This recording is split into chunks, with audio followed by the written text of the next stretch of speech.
Hi friends, welcome back. আজকে হচ্ছে 27শে April এবং আজকে এই ভর দুপুরে বৈশাখ মাসের শনিবার এখন অলমোস্ট 42 ডিগ্রিজে আমরা ভীষণ এক্সাইটেড এবং সুপার কুল, কারণ আজকে একটা বিশেষ একটা মিট আপে এসেছি। এটা হচ্ছে Bengali travel Bloggers of Kolkata and West Bengal, তাদের একটা ইনফর্মাল একটা মিট আপ হচ্ছে। আজকে বহু নাম করা ইউটিউবারের সাথে দেখা হবে, যাদেরকে এতদিন ধরে আমরা দেখছি এবং যাদের দেখে আমাদের ইউটিউবে ইন্টারেস্টটা জেগেছে, সেই তাদের সাথে আজকে সামনাসামনি দেখা হবে। একটা দারুণ ইন্টারেস্টিং একটা ইভিনিং হতে চলেছে। এখন বাজে অলমোস্ট 4:45, 5টার সময় সবাই আসবে। আমি এখন রয়েছি কলকাতার বিবিডি বাগে, পিছনে আমার রাইটার্স বিল্ডিং, এবং আমাদের আজকে দেখা হবে সবার একদম সেন্ট্রাল পয়েন্ট অফ কলকাতা, সেটা হচ্ছে জিপিওতে পার্সেল ক্যাফে বলে একটা ক্যাফে রয়েছে, সেখানে সবাই আমরা বিকেল 5টার সময় মিট করব। সো বুঝতেই পারছেন কতটা এক্সাইটমেন্ট লেভেল। চলুন দেখা যাক, লেটস গো।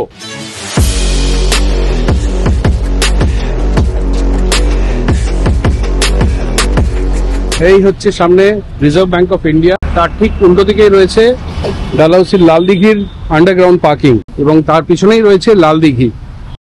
একটা সময় ছিল যখন এই সামনের এই রাস্তা ধরে আমি অফিসে রোজ হেঁটে যেতাম, গাড়িটা এখানে পার্কিং করতাম করে, সামনেই আমার অফিস ছিল, এখানে রোজ হেঁটে যেতাম। সামনেই রয়েছে লাল দিঘি, ছোট্ট করে ঘুরে নি। এই হচ্ছে লাল দিঘির সামনের এন্ট্রি পয়েন্ট, আর এই হচ্ছে লাল দিঘি।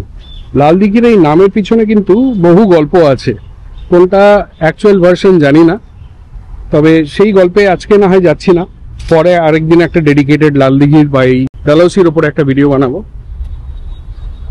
এখানে প্রত্যেকবার শীতের সময় হয়, এখানে স্টল ফল দেয়, বেশ গান বাজনার ফাংশন হয়, একটা আলাদা বেশ মেলা মেলা একটা ভাব হয়ে যায়।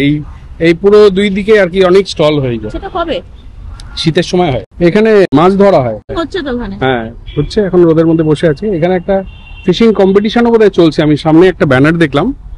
এখানে লালদিঘির ফিশিং কম্পিটিশন, এখানে বেশ অনেক টাকা সব প্রাইজ রয়েছে, first prize, second prize, third prize.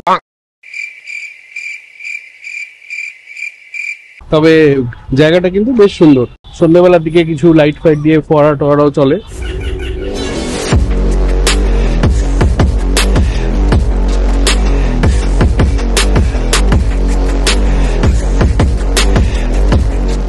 এই আমরা এখন চলে এসেছি আইকনিক জিপিওর একদম সামনেই রয়েছে মেন গেট, ওখান দিয়ে ঢুকবো।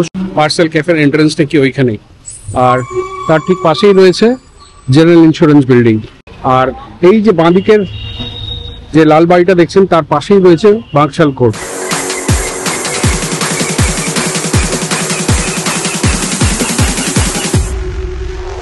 তো ফাইনালি আমাদের এই মিট আপের প্ল্যান গ্রুপ চ্যাট থেকে বেরিয়ে জিপিওতে এসে পৌঁছালো। ঢোকার ঠিক আগেই দেখা হয়ে গেল আমাদের প্রিয় ইউটিউবার সঞ্জু, অর্পিতা এবং ছোট্ট সোহমের সাথে।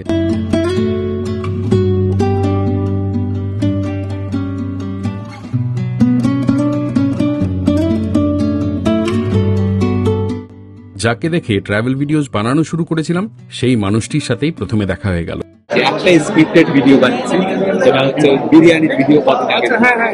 That is the only scripted video. সবাই যা আমরা যেভাবে আলাপ হলো আরো বহু প্রিয় ইউটিউবারদের সাথে। যেই মানুষগুলোকে এতদিন মোবাইলের স্ক্রিনে দেখেছিলাম, সেই মানুষগুলো আজ আমার সামনে।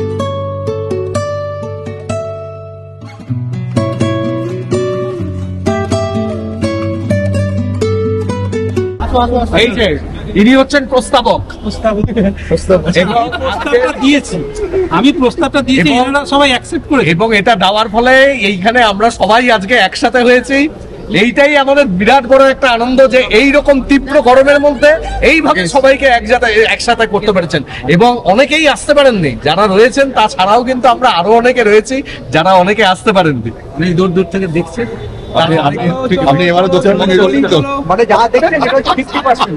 আজকে আমি কলকাতায় আছি, সঞ্জিত আছে, কিন্তু অন্য সময় হয়তো আমরা থাকবো না, অন্য কেউ থাকবে। এখন বাকিরা বেড়াচ্ছে, আপনারা জানেন তাই এই ধরনেরই কাজ সবাইকে এক জায়গায় পাওয়াটাই আচ্ছা, মানে আমি একটা জিনিস জানতে চাই, এই ধরুন আমরা সবাই, আপনি চালাতে পারেন, মানে আমরা তো সবাই ব্যস্ত, এটা ঠিক কথা, কিন্তু আমরা কি পারি না এই যে একসাথে মিলে, মানে আগের নর্থ থেকে একটা- বেঙ্গলের প্রত্যেকে এইটা নিয়ে আমাদের অভিযোগ করে এসেছে বারবার, অ্যাটলিস্ট কোনো একটা উইকেন্ড কি কোনো বছরের একটা মাসে ম্যানেজ করতে পারি না?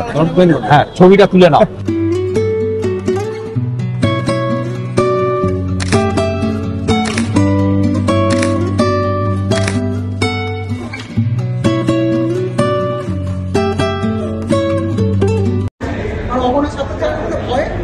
আমি সারাদিন কোর্টে বসেছিলাম এবং কোর্টে বসে আমি বোর হচ্ছিলাম বলে তারা আমাকে অফুরন্ত কোল্ড ড্রিঙ্ক প্রোভাইড করেছিল সারাদিন। তরফ থেকে আমি শিবাজি আর আমার বেটা খাপ পৃথ্বীজি তার সঙ্গে থাকি এখন আমি 65 দিন বউয়ের সঙ্গে।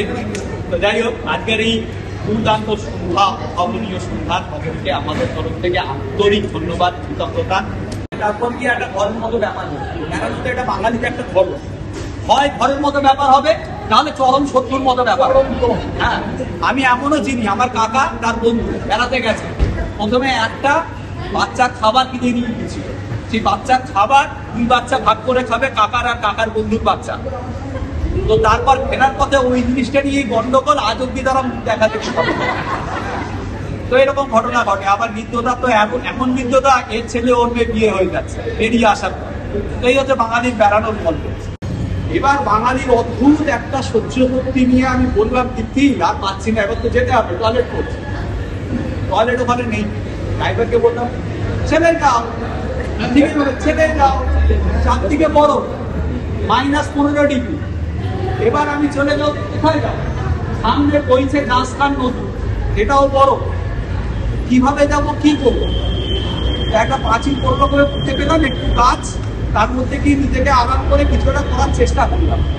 এবার তখন খালি আমি ভাবছি, হে গাইস,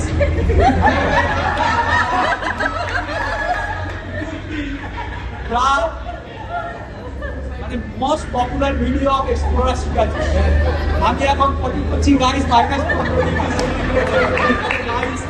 এবং তারপরে বলি যে আমরা বিভিন্ন জায়গায় ঘুরতে যাই, তার বিভিন্ন ধরনের অভিজ্ঞতা, বিভিন্ন ধরনের ব্যাপার আমাদের সাথে বিভিন্ন সময় ঘটে। আমরা যে ঘুরতে যাই, ঘুরতে গিয়ে হয় কি, যে বিভিন্ন জায়গায় যে ঘুরছি, ঘুরতে থাকতে ব্লগিং করতে গিয়ে সেই জায়গাটাকে কিন্তু ভালো করে আমাদের দেখাই হয়। আমরা যেমন মানে ব্লগিং এর প্রতি আমাদের এত কনসেন্ট্রেশন থাকে, সেই জায়গাটাকে যে উপভোগ করা, সেখানকার যে ফিলিংস, সেগুলো আমরা দিতে পারি। একেবারে প্রথমের দিকে একটা দারুণ অভিজ্ঞতা আমার মনে থাকে, সেটা হচ্ছে তখন আমি গেছিলাম হচ্ছে দীপদাও গেছিল তার আগে কর্তারপুর। তো কর্তারপুরে আমি যখন যাই তখন সেকেন্ড লকডাউন স্টার্ট হয়েছে সব। এরকমই মজার মজার অভিজ্ঞতা শুনতে শুনতে পেট এবং মন দুটোই ভরে গেছিল। তবে বাঙালিদের গেট টুগেদার খাওয়া ছাড়া কি হয়? কোল্ড ড্রিঙ্কস থেকে নিয়ে fish fry, chicken finger, pastry, coffee, ice cream এবং শেষ পাতে আবার কেকও ছিল।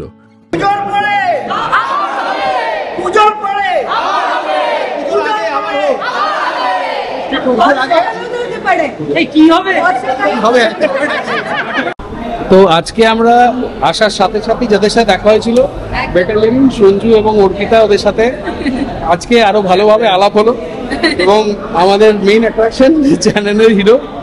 দারুণ মজা হলো, খুব এনজয় হলো, সবাই খুব ভালো সময় কাটালো। শুধু একটা কথাই বলবো, আমাদের সানি ডেজের কিন্তু এডি আর ওনাদের ঘোড়া, ওনাদের ধারাভাষ্য আর নদীর পরোটা একদম ফাটাফাটি। দারুণ দারুণ। আমাদের রিকোয়েস্ট থাকবে আপনারা সানি ডেজকে খুব ভালোবাসা দিন, আগামী দিন যেন আরো ভালোভাবে এগিয়ে চলে, আমরা সবাই একসাথে এগিয়ে আর খুব তাড়াতাড়ি আমাদের গ্রুপ রাইড হবে। আমি একদম এটা একটা স্পেশাল জিনিস, লুকিং ফরওয়ার্ড টু ইট, যে আমরা সবাই মিলে একসাথে বেশ কয়েকটা গ্রুপ রাইড এবং গেট টুগেদার করতে চলেছি। একদম। তো এটা রান্না করে খাওয়া দাওয়াও থাকবে, তার সাথে অনেক কিছু থাকবে, শুধু আস্তে আস্তে দেখতে থাকুন আগামী দিন কি আসতে চলেছে আপনাদের। দারুণ কিছু জিনিস আসতে চলেছে আমাদের তরফ থেকে। তো থ্যাংক ইউ ভেরি মাচ।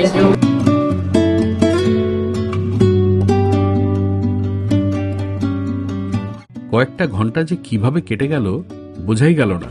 বহু মানুষের সাথে আজকে পরিচয় হলো এবং তাদের বিহাইন্ড দ্য সিনের অনেক এক্সপিরিয়েন্স আজকে শোনা গেল। সো ফাইনালি এখন বাজে রাত্রিবেলা 9:15। তো আজকে একটা দারুণ সময় কাটলো, আমাদের যে মিট আপ হলো তাতে বহু মানুষের সাথে আলাপ হলো এবং সবার সাথে যদিও ফার্স্ট টাইম সামনাসামনি দেখা হলো, দেখে মনে হচ্ছে যেন কতদিনের তাদের সাথে আলাপ, কারণ আমাদের ভার্চুয়াল আলাপ তো বহুদিনের। সবাই এত ভালো মানুষ, এবং সব থেকে বড় ব্যাপার হচ্ছে মনে হচ্ছে যেন আমি এখনো ভিডিওই দেখছি তাদের সামনে, যে দাঁড়িয়ে তাদের সাথে কথা বলছি সেটা একবারে বিশ্বাসই হচ্ছিল না। যাই হোক, খুব ভালো লাগলো, আজকে সন্ধ্যাটা দারুণ কাটলো। বেশ কিছু লোকের সাথে ফোন নাম্বার এক্সচেঞ্জ হলো এবং তাদের সাথে কিছু ভালো ভালো আরো ভিডিওস আসতে চলেছে। আমরা জয়েন্টলি কিছু ভিডিওস করবো, যেগুলো নিয়ে আজকে অনেক কথাবার্তা, অনেক প্ল্যানিং হলো। নিশা, কেমন লাগলো তোমার? আমার তো দারুণ লেগেছে। নিশারও আজকে অনেকের সাথে আলাপ হলো। তো ভিডিওটা যদি ভালো লেগে থাকে, সবসময় বলি না, but this time I would request you to give it a like and please comment যে আপনার প্রিয় বেঙ্গলি ট্রাভেল ব্লগার কে। আপনারা যদি সাবস্ক্রাইব না করে থাকেন, please do subscribe to the channel, যাতে এই ধরনের ভিডিও আরো ভবিষ্যতে নিয়ে আসতে পারি। আশা করি ভিডিওটা আপনাদের ভালো লাগলো। আপনারা ভালো থাকবেন, সুস্থ থাকবেন, and take care. Good night.